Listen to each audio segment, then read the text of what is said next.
Hey YouTubers out there, this is WordTech. I am currently printing up what is a thermal detonator from Star Wars. This is the Photon Mono X 3D printer. You can see there's clear resin in there. That clear resin, about a half a liter or 500 milliliters of solution almost gets it to the max level. So I don't know how many prints I'm going to get out of this thing, but that's what I'm working on. So if you thought I was boring, I'm not. Well, yeah, actually I am, but I do a lot of interesting things. So here you go. It's printing. We'll see what happens from it. I've been very interested in 3D printing for a while.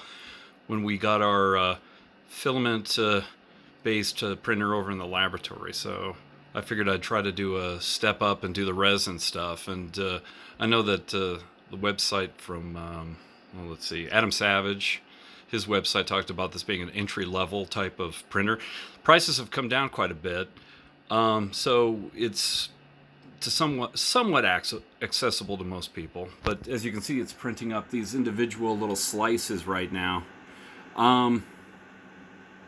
For the most part, really, it's the software setting it up in the first place to support. So you have to really get the file correct before you start. You can see on there the timing, 4 hours, 19 minutes.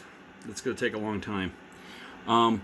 This is just kind of first impressions. It does have a little bit of a smell to it. I'm doing this in the office. That may or may not be a mistake. We'll see. You really notice it when you close the door and then open it up and enter. Beyond that, I've got all the supplies. I got my bucket. I've got my filter. I don't even know if I have any resin left. I've got some of these little spatulas here that you could clean up with. So it's got the silicone on the end. Don't mix that up with your kitchenware.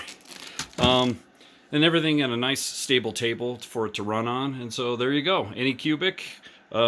Next thing after the thermal detonator, depending on how much fluid I have left, or resin I should say, I might do another thermal detonator or the Razor Crest, so we'll see.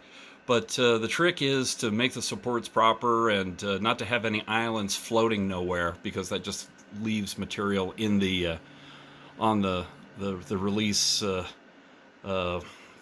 fluorocarbon film that the light shines through underneath. There are better videos on how these things actually work, but there you go. That's what I'm up to. Ciao.